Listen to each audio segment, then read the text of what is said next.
Nos acaban de decir que el resto de la gente importa. Y si el resto de la gente importa, yo creo que vale la pena preguntarnos qué haríamos distinto si no nos importara la reacción del resto de la gente ante nuestras acciones. Si no nos importara que nos critiquen, que nos juzguen. Si no nos importara que nos rechazaran. Esta pregunta ha inspirado un montón de mis proyectos de investigación desde hace muchos años y muchos de los proyectos que estoy por empezar.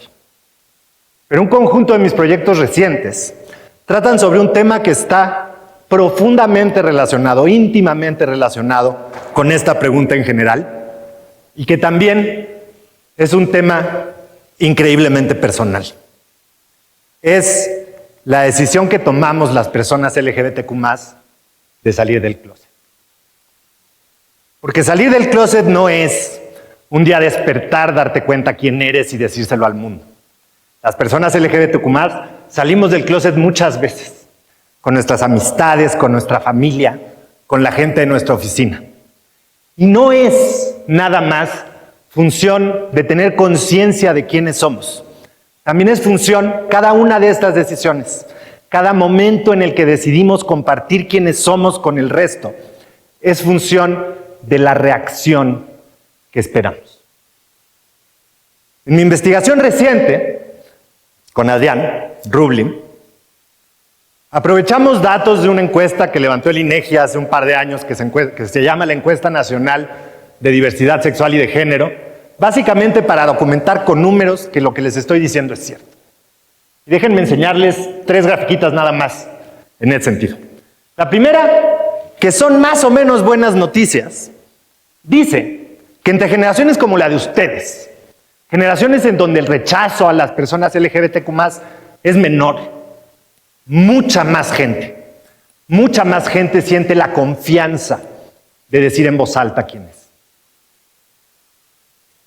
Pero incluso entre quien en esta encuesta tuvo la confianza de decir quién es, de identificarse, de reconocer en voz alta que es una persona LGBTQ+, sigue habiendo un montón de gente que, por ejemplo, no ha compartido su orientación o su identidad con su familia. No importa en qué grupo nos fijemos, al menos el 30% de la gente que en la Encuesta Nacional de Diversidad Sexual y de Género, que es una encuesta representativa a nivel nacional, dice identificarse como LGBTQ+, más del 30%, no importa en qué grupo nos fijemos, no lo ha compartido con su familia. Y no solo eso. Otra de las cosas que documentamos es que la gente que en la encuesta, en las encuestas en general, se identifica como parte de las poblaciones LGBTQ+, también tiende a concentrarse en espacios laborales en donde el rechazo es menor. Este dato, a Adrián y a mí por lo menos nos parece particularmente importante, porque lo que sugiere es que conseguir construir una sociedad más incluyente significa contribuir a una sociedad más justa, a una sociedad más libre, pero posiblemente también contribuir a una sociedad más próspera. Los beneficios asociados con la inclusión, que seguramente han escuchado por todas partes, o a los beneficios asociados con la inclusión, le tendríamos que agregar lo que la economía puede ganar en su conjunto en un mundo en donde una persona que sabe que tiene el talento y las ganas para hacer un trabajo magnífico en una empresa, escoge no hacerlo porque sabe que en ese espacio le van a rechazar. Una sociedad que no es incluyente es una sociedad que está desperdiciando sus recursos humanos. No está usando el talento de la gente de la forma más eficiente posible. Hay 1000 razones para fomentar la inclusión, pero esta es una más. Pero ¿cómo lo conseguimos? Hay también 1000 iniciativas, 1000 programas que buscan fomentar la inclusión. No estoy aquí para decirles mi opinión sobre cuáles funcionan y cuáles no funcionan. Estoy aquí más bien para compartirles un proyecto reciente con Marco Torres, que es estudiante del ITAM, es estudiante de la licenciatura en el ITAM, que trata de contribuir y de proponer un camino alternativo, un camino adicional a los existentes que buscan fomentar la inclusión, que está inspirado en la pregunta que hice al principio de esta plática. ¿Qué tal que una de las razones por las que la gente no adopta prácticas incluyentes es su miedo a la reacción del resto de la sociedad si lo hace?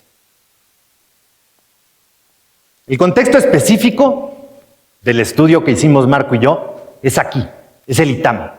Hace también un par de años, un grupo de estudiantes levantaron una encuesta, la encuesta de estudiantes para estudiantes, en donde hicieron un montón de preguntas, pero hicieron preguntas específicas que desde el principio estaban pensadas para documentar lo que estoy por presentarles.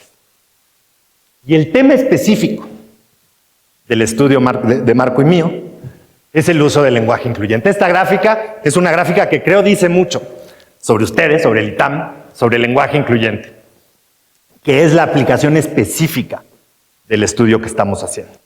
La práctica incluyente cuya adopción queremos analizar es el lenguaje incluyente, es el uso del lenguaje incluyente. Esta gráfica muestra la frecuencia con la que cada semestre, desde 2019, aparece la palabra amigues, dividida entre el número de veces que aparece la palabra amigos o amigas en la sección de internas del supuesto, el periódico estudiantil del ITAM. Bastante obvio, creo, en la gráfica, que entre 2021 y hace un par de años, la popularidad y el uso del lenguaje incluyente estaba creciendo un montón. Había cada vez más gente en el ITAM dispuesta a usarlo, cada vez se estaba normalizando. Pero algo pasó los últimos 2 años, donde la popularidad o el uso del lenguaje incluyente, al menos en el supuesto, parece haber disminuido en frecuencia.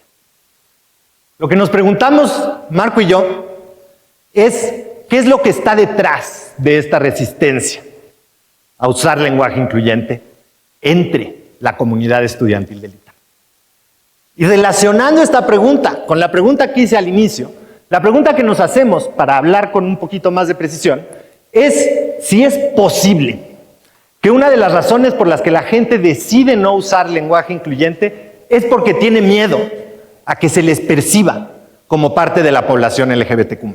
Si las personas LGBTQ+, tenemos miedo a decir quiénes somos, el resto de la sociedad en su conjunto a lo mejor también tiene miedo a que se les perciba como LGBTQ+, incluso aunque no lo sean. Los datos de la encuesta sugieren que tal vez esta es una posibilidad.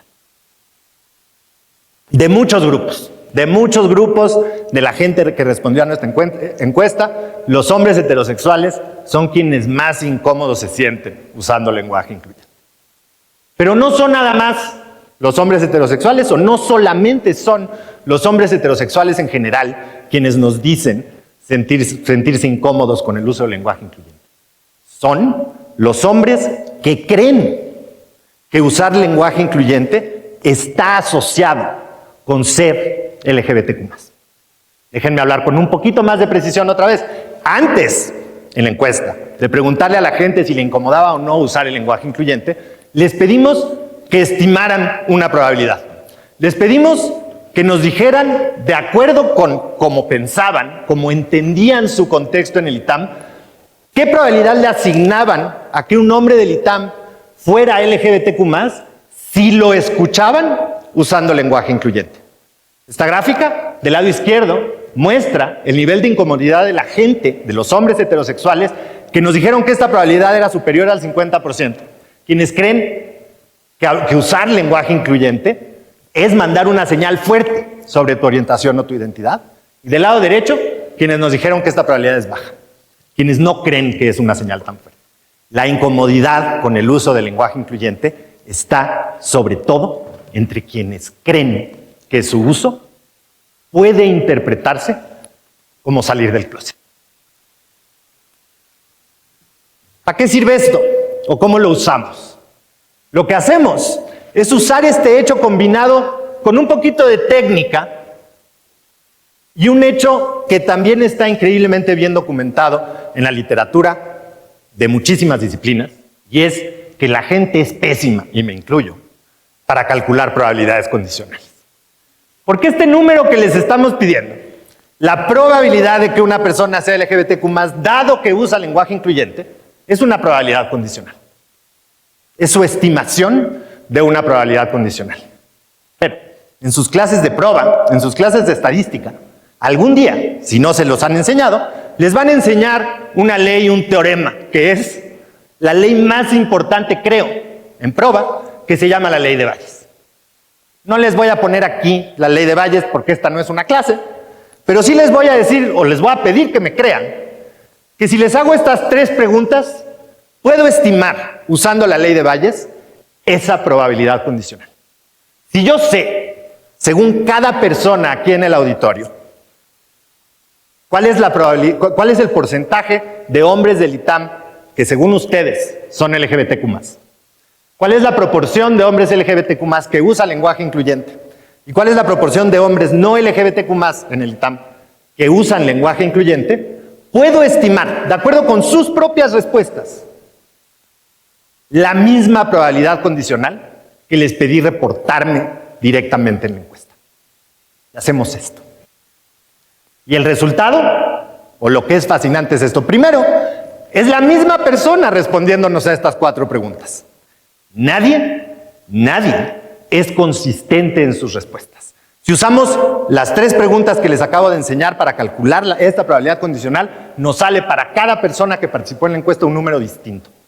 Pero más importante que esto, para la gente que nos respondió directamente que la probabilidad que le asignaban a un hombre de ser LGBTQ+, dado que usaba lenguaje incluyente, era alta, la probabilidad que recuperamos, usando la ley de Bayes y sus respuestas a esas otras 3 preguntas, es mucho, mucho menor. Lo que hacemos entonces, Marco y yo, al final de esta encuesta es un experimento. El experimento lo que hace es, antes de preguntarle a la gente si le incomoda o no usar lenguaje incluyente, les presentamos una frase, casi la misma frase, pero a la mitad de la gente le decimos lo siguiente. De acuerdo a tu respuesta a la pregunta anterior, la probabilidad condicional de que un hombre del ITAM sea LGBTQ+, dado que usa lenguaje incluyente, y les damos el número que nos dieron cuando les hicimos la pregunta directa. Y a la otra mitad de la gente le decimos, dadas tus respuestas a las preguntas anteriores, la probabilidad condicional de que un hombre sea LGBTQ+, dado que usa lenguaje incluyente, y les damos el número que recuperamos dadas sus respuestas a las preguntas en la encuesta, pero usando la ley de Bayes. En la práctica, a la gente, sobre todo a quien más se resiste o a quien más LGBTQ+ cree que es el uso del lenguaje incluyente, cuando le presentamos la pregunta o la cifra usando la ley de Bayes, le estamos reportando una cifra mucho menor. Le estamos diciendo que en realidad cree que no es tan LGBTQ+ usar el lenguaje incluyente como nos dijo. Y lo increíble es que el experimento funciona.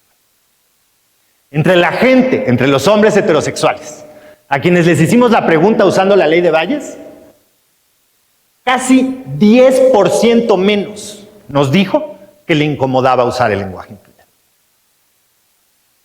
Es un resultado que suena pequeño, pero yo creo que es súper importante. Es un resultado que sugiere que es posible fomentar la inclusión desde muchos caminos, pero también por un camino que no implica ejercer presión, que no implica dar sermones, que no requiere decirle a la gente cómo tiene que ser. Es posible fomentar la inclusión sin hacer presión. Intervenciones como esta, lo único que le piden a las personas es precisión. Me gustaría cerrar entonces diciéndoles nada más lo siguiente. La próxima vez que ustedes estén dudando si hacer algo, si tomar cualquier acción, por miedo a la respuesta de la gente que les rodea, desde hacer una pregunta en clase hasta ser gente más incluyente o salir del closet? Piénsenlo con calma, porque posiblemente ese empujoncito que necesitan para animarse, ese empujoncito que necesitan para encontrar las fuerzas de hacer lo que quieren hacer, está literalmente en ustedes. Y lo único que necesitan es hacer mejor la cuenta. Muchas gracias.